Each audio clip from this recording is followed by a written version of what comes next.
Always be closing. You've heard it in movies, you've heard it in sales trainings, you even heard it from your old sales manager. But I'm here to tell you that's absolutely wrong, and it's actually killed more deals than it's ever closed. I remember my first couple years in sales. When I was at Gold's Gym, they taught us to always be closing. I was always pushing for the signature, always going very, very high pressure. And guess what? I was the #1 sales rep in our region, but we also had a very high cancellation rate because we were doing a great job at closing, but we were not doing a great job at clarifying and truly offering solutions that people wanted. Instead, we were just pushing what we needed to sell. But when I advanced in business and started running my own businesses and selling my own products, I realized there has to be a better way.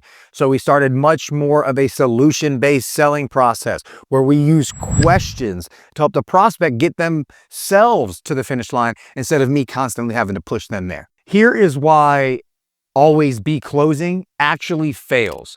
Because when your mindset as a sales rep is on closing, you're applying pressure, you're pushing forward, and that creates resistance. And that's exactly what we do not want our prospect to have. We wanted it to be a smooth, clean process for them mentally. We do not want to create friction. And when they feel like we are pushing or that we're focused on closing them, all that you're doing is pushing them in the wrong direction. It just makes you look self-serving and not consultative. It makes it like you have commission breath, right? You ever heard people say that, where they feel like they can tell that you're just looking for the sale because you really need that money? That's exactly what we don't want them to feel.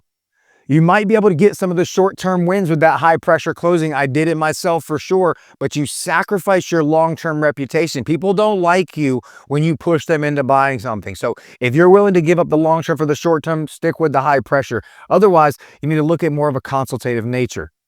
And that consultative nature is the modern framework of always be clarifying.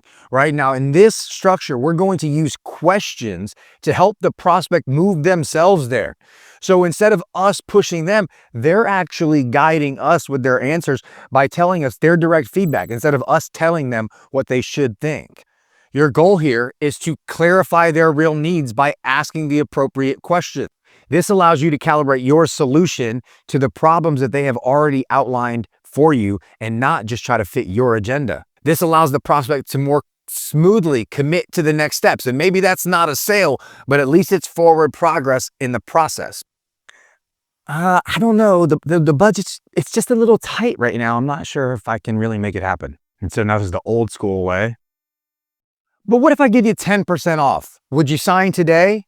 Or one of my personal favorites is, look, it's 10% off today only. And then we have our modern solution that's going to say, okay, Mr. Prospect, so it sounds like timing is the real issue here. Would a pilot test make sense while you get the budget right? So let's recap, guys. Always be closing. Throw that away. That belongs in the 80s. It's 2025. Always be clarifying. Use questions to clarify, calibrate, and commit. Get your prospects to commit, and that's when you'll really close these deals, guys. And if you want our full vault of clarifying questions that will help you convert at a higher clip, just comment vault below and I'll send you everything we got. And don't forget to subscribe and share with a friend. We've got new videos dropping every week and I don't want you to miss out.